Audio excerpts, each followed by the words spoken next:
ابراہیم کے بارے میں آپ دیکھیں گے آگے کہ ان کی طبیعت میں بڑی نرمی، بڑی محبت، بڑی شفقت، وہ اپنی شخصیت کے لحاظ سے بالکل اپنی اولاد میں محمد الرسول اللہ صلی اللہ علیہ وسلم کے بہت قریب ہے.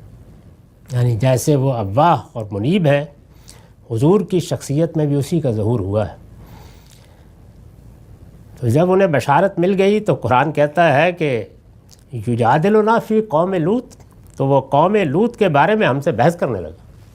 یعنی اب ادھر سے اطمینان ہوا تو انہوں نے کہا کہ یہ کیسے ہو سکتا ہے، یعنی آپ ان کو تباہ کر دیں گے، یہ قوم برباد کر دی جائے گی، ان کی بستی الٹ دی جائے گی.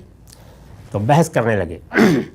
اب ظاہر ہے کہ بظاہر تو لگتا نا کہ اللہ تعالیٰ سے بحث، لیکن داد دی اللہ تعالیٰ نے. ان ابراہیم لحلیم اواہ منیب. حقیقت یہ ہے کہ ابراہیم بڑا بردبار، بڑا درد مند اور اپنے پروردگار کی طرف بڑا دھیان رکھنے والا تھا. یعنی یہ جو ظہور ہے انسانوں کے ساتھ محبت کا، ان سے تعلق کا، درحال ہے کہ وہ سرکشی پر اترے ہوئے ہیں، اور جن بدکاریوں میں وہ مبتلا ہیں وہ بھی آخری درجے کی ہیں. لیکن ابراہیم علیہ السلام کی دردمندی دیکھیے ان کے بارے میں. یہ بحث کیا بحث تھی، اس پر میں نے تفصیل سے حاشیہ لکھا ہے.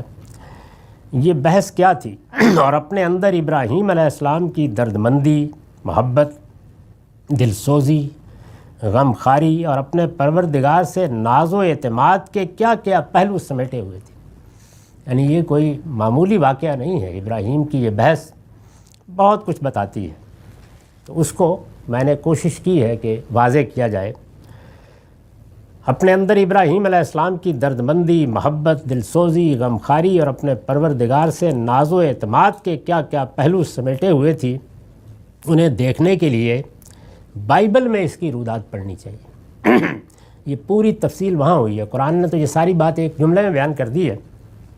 تو پیدائش میں جو بائبل کی پہلی کتاب ہے، یہ رودات بیان ہوئی. بائبل کے الفاظ ہیں، پر ابراہیم خداوند کے حضور کھڑا ہی رہا. تب ابراہیم نے نزدیک جا کر کہا، کیا تو نیک و بد کو ساتھ ہلاک کرے گا؟ شاید اس شہر میں 50 راست باز ہوں.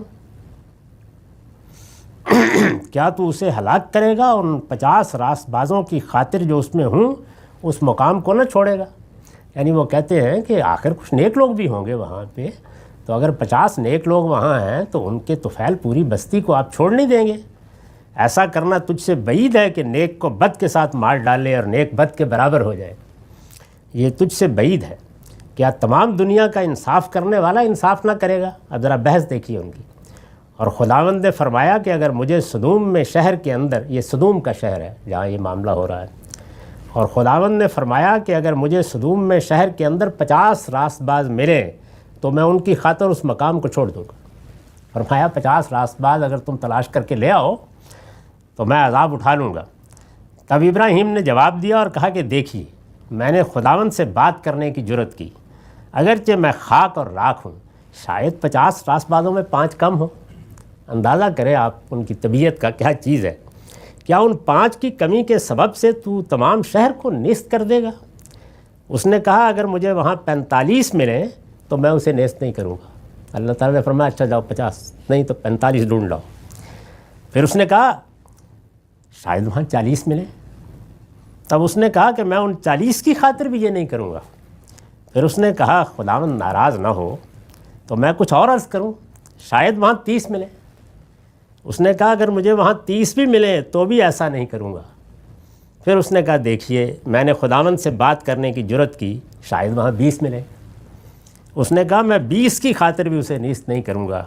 تب اس نے کہا خداوند ناراض نہ ہوں تو میں ایک بار اور کچھ عرض کروں، شاید وہاں 10 ملیں. اس نے کہا میں 10 کی خاطر بھی اسے نیست نہیں کروں گا. تو وہ اللہ تعالیٰ نے بتا دیا کہ وہاں کچھ بھی نہیں، یعنی ان دلوں میں اب کوئی تیل نہیں ہے. اس میں سے اب جس حد تک بلو سکتے ہو بلو لو، چھاچھ ہی چھاچھ ہے، کوئی مکھن نہیں نکلے گا، سب ختم ہو گیا معاملہ.